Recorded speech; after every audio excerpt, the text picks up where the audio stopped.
Hello all, second episode of the Q&A on this channel.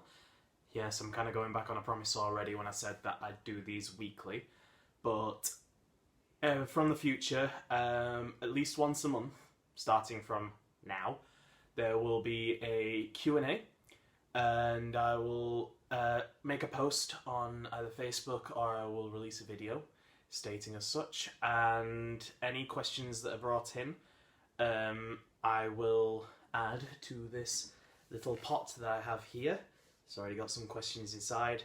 I will rummage around, and whichever one I pick up first, that'll be the question that I answer. And today I shall answer 5 of the questions in here. It's not going to be a long video, I think, but I'm going to give best detail to the to the questions that I get.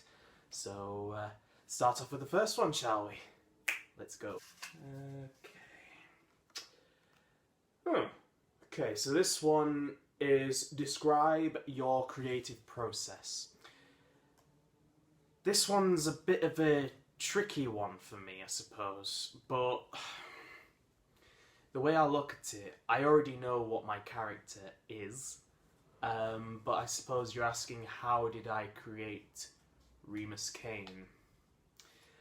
I suppose best way I started it was I looked at my favourite things in history, including warfare and combat, which is where the attire comes from.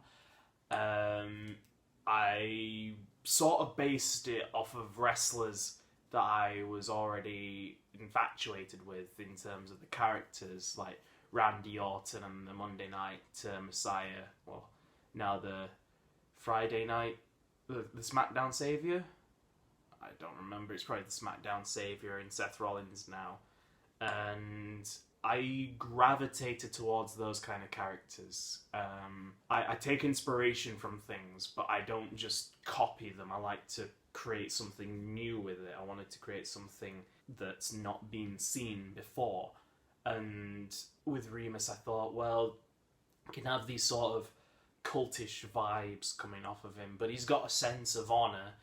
He's got a sense of certain things are okay, some things are not. But at the end of the day, he is a massive raging psychopath, and he wouldn't think twice about targeting you or your family. I suppose a big part of that actually comes from Brian Pillman, if you ever saw any of his work, because he was a nutter, and I don't think we have anybody. Maybe we do have some people, but not to the extent that Brian Pillman was during his day. Because you bring up his name and you think, oh, that gun incident in the house on the show on the WWE, yeah. Nobody else has done anything like that. It's my creative process, I guess, if I were to surmise it, is I draw on different things that I see and I add some new things in, and I just make it fresh. I make it something that probably hasn't been seen before. If it has been seen before, it's not been seen for a long time, and it'll be still classed as new because nobody else is doing it. But I find that most of my creative thoughts aren't usually for myself. It's usually more for storyline angles and for how best I can make the other person look good as well. Because it's all fine if I were to just do creative on me, but I've got people that I'm working with inside the ring. You know, I like to offer direction to them, whether they want to take it or not.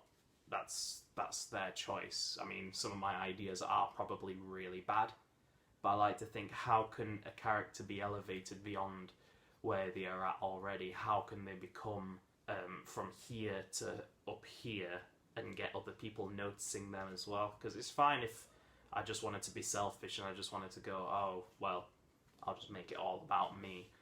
There's more people than one in a wrestling company, and need to also be able to elevate them as well. And a lot of people that I've already come across already have similar ideas and similar directions that they want to go. But I certainly appreciated all the feedback that I got. So I feel it's only fair that I also give feedback as well from the experiences that I've had. So I hope that's a good answer to the question. I suppose it's a hard one to describe. So yes, that is my creative process. Right, so the second one. No, I don't want to put that back in there. No, I've just answered you. I'm not going to answer that question again. Get out of here. And right, what's this one? Okay. I feel like this is a very specific question and this person knows who they are. What advice would you give to a semi-retired wrestler looking to get back into wrestling? Yeet. The best answer I can give to that is decide what you want. It sounds stupid when you put it like that, but you need to decide what you want. Are you going to go back in there, you just want to wrestle? Do you want to go back in there and you want to have a title around your waist? Do you want to get back in there and have some fun? You need to decide what you want to do, and you need to push yourself to that goal. Although I would be lying if I said that there is a single person in the world who doesn't want title gold around the waist. My personal new objective is I want to try and get to All Elite Wrestling, because I was inspired recently in the latest TNT Championship match with Darby Allin, who is now our new TNT champion in All Elite Wrestling. And I would like to go... My future, as far as I see, is I want to go after the TNT Championship. I want to end up in All Elite Wrestling. I want to get myself into a position where I'm going for the TNT Championship, and hopefully one day that strap will be around my waist. Hopefully. And this is something that I want now, because it just shows that with Darby Allin, with him being as young as he is, that there is hope for people like me to go out there and to do that kind of thing, and to be able to get up to that level of prestige because of a company like All Elite Wrestling. And that's something you've got to look in yourself as well. You've got to look at yourself and go, right, what do I want? What do I want from wrestling? What do I want to do? And if you can't answer it, that's where the problem lies. If you can answer it, go for it. Find whatever it is that you want and go for it. Do whatever it needs to take. That shouldn't be the bit that you need to worry about. Because that should be a given, that you're going to be doing the training and that you're going to be having the skills and the mindsets being drilled into you at this point, because it's those that you take to then create the matches, to create the storyline, to create a compelling character that will propel you to where you need to be, or where you want to be. That's the advice I'd give.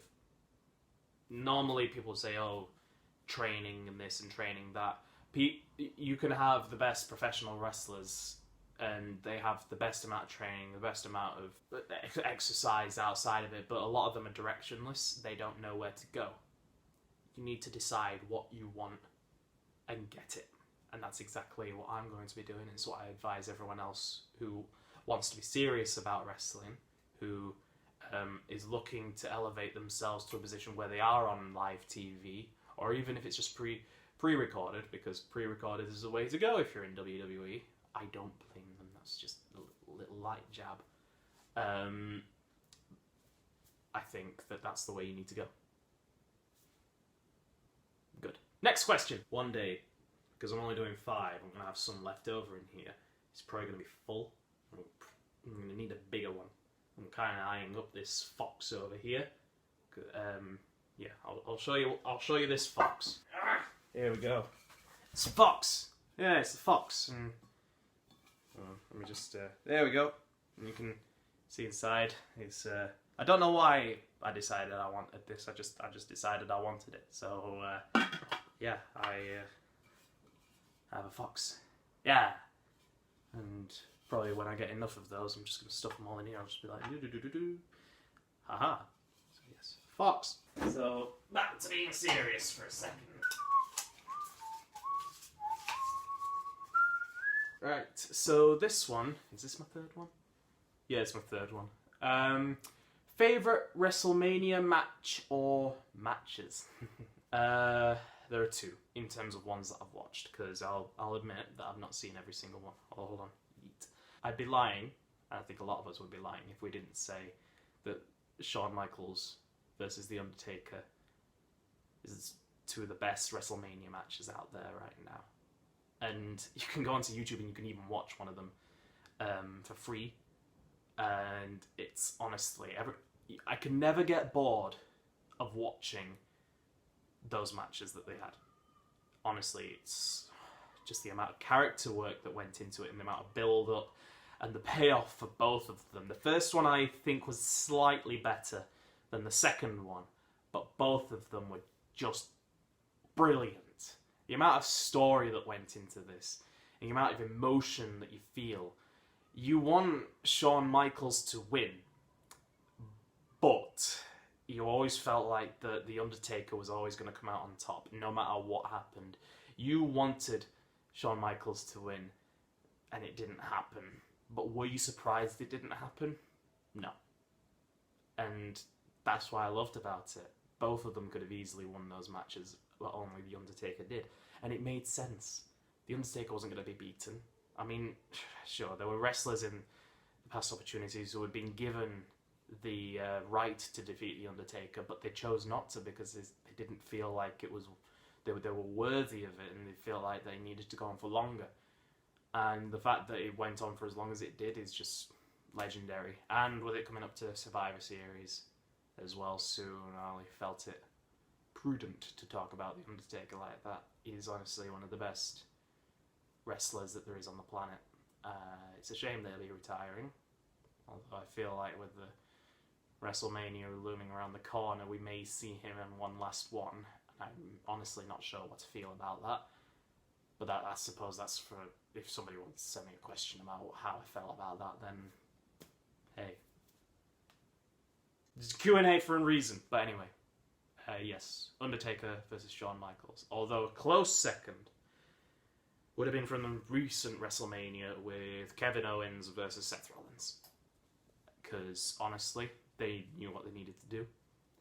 They went out there and, despite the fact that there were no crowds, so they already had it really tough, they absolutely blew it out of the park. They knew what they needed to do and they did it.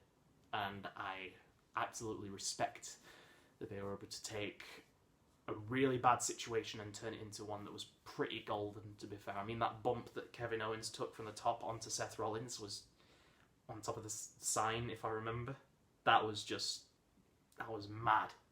Honestly, I felt like both of them needed to go to hospital afterwards, and I don't know if they did, but I wouldn't be surprised if they did. So yes, my favourite WrestleMania matches, right there. Next ones, this is the fourth one, let's go. I need to stop looking into the bowl. Do not look at the bowls. Okay, if you could have one match, one night with any pro wrestler, who would it be and why? So many that I'd like to face. I'm going to give a realistic answer, because I am 23 years old, and some of the best wrestlers that I know, and some of my most favourite ones, are just under or over twice my age. So there's a chance that by the time I do get into those shows, they'll have already retired. It's going to take probably 10 years to be able to get into those anyway, maybe more. But, having said that, I'm looking at the young generation, I'm looking at the ones who are joining. And if I were to go to WWE, one person I would love to face, beyond anyone else, it's probably going to sound silly when I say this, but honestly it's the truth, because I love the matches he was in with Seth Rollins and Buddy Murphy. I think he's got, well, I don't think he's got, I know he's got every potential to be a superstar. It's Dominic Mysterio. Honestly, it may sound like a stupid answer, but realistically saying, I could feasibly see if I worked my ass off, which I'm planning to do, to get into WWE or into the AEW, that is probably the person that I may face. So yeah, I would have to say Dominic Mysterio. I loved his matches. I love the fact that he's willing to go hardcore. I mean, that, oh my god, that Russian leg sweep from the top rope. I can't remember who it was to, but it was Seth Rollins. It was Seth Rollins because it went through the table as well, and oh my god. It wasn't like Mick Foley level bump off the Hell in a Cell cage, but that was just, oh my god. So yeah, that would be my answer, Dominic Mysterio. Although, seeing as I said the TNT Championship earlier, Darby Allin as well. Pretty much for the exact same reasons, but on AEW and against Cody Rhodes and Jon Moxley and pretty much everyone that he's faced. I just love him.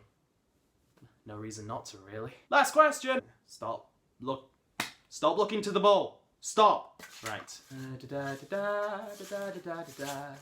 what is this one? Okay, so this is very subjective, this one. Who has impressed in SWF? Okay. Honestly, in terms of who's impressed in SWF, I'd have to look at who's caught my attention and who's been showing themselves to be quite worthy competitors and putting in a lot of effort and training. Connor Calder, I think he's been putting in a lot of work, especially with his character recently. I saw his match that he had with Lawrence, Catherine and Casey.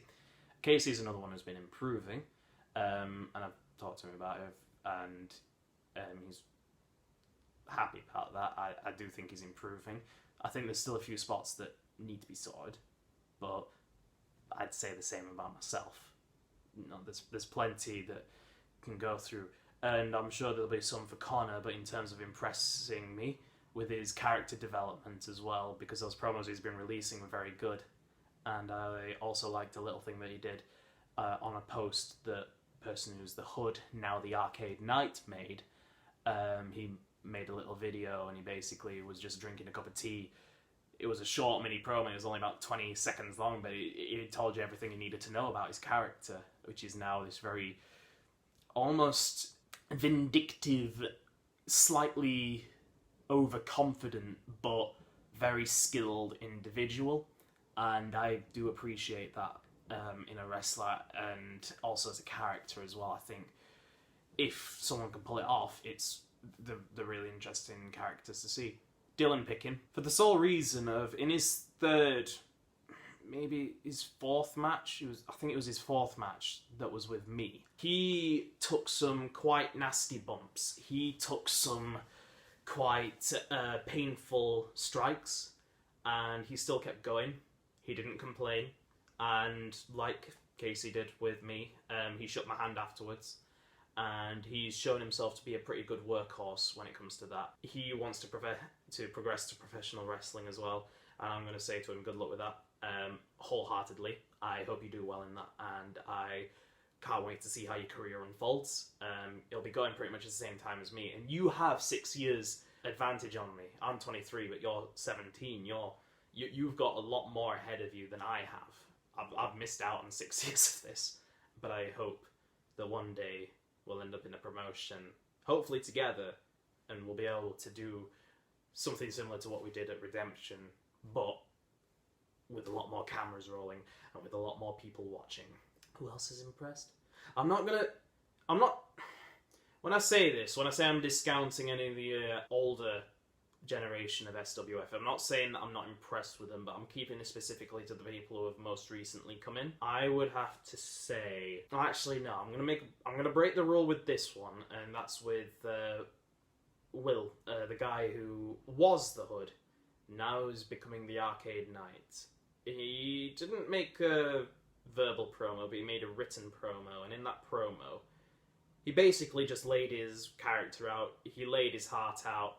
He was honest, and he now has focus, he now has determination, he knows what he wants, and I've never seen somebody look so excited to face me in the future on messages and stuff like that, and honestly, it's that kind of stuff that I adore when it comes to wrestling. I love it when I can turn around to someone and be excited about doing something, and they are also excited about it. It's like, oh, we can do this, we can do that, and they'll be like, yeah, what if we also do this? Yeah, that sounds awesome. And I respect that, and I like that, and I'm very impressed by that. Who else? Who else has recently joined in SWF? I mean, he's not recently joined, but I'm impressed with Casey's work rate. I'm impressed with how determined he is to see things through. I can't take that away from him. To be honest, there's things that are impressive about each of the individuals in SWF, but in terms of the new guys, that's what I've got to say on that. I think those are my 5 questions for today. Should I do one more? I feel like I should do one more. Screw it. Just for today, I'll do one more. But next episode, I'm going back to 5, alright? 5.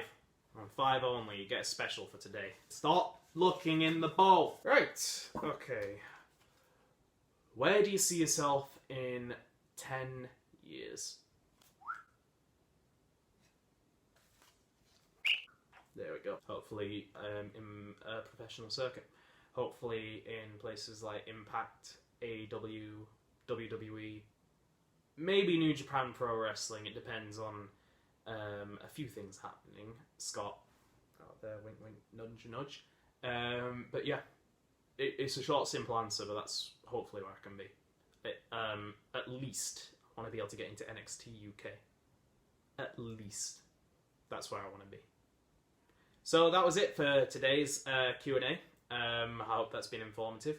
If you have any more questions, you can either PM me directly on Facebook through Joshua Snow, or you can leave a comment down below in the YouTube comments, or if you're on the SWF group page, and I will link in the Facebook site on the comments below, I'll pin it, you can request to join, and you can also comment on any posts that I make about the Q&As in the future, about what questions you want to have in.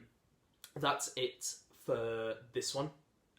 Leave a like, share and subscribe, and click the bell icon so you can stay updated with all future videos. The next one probably won't be until next month, but it will always be on a Saturday. So I will make a date, and that will be the date when the next Q&A will be. So this has been the second episode of the Q&A, and I will see you all in the next one.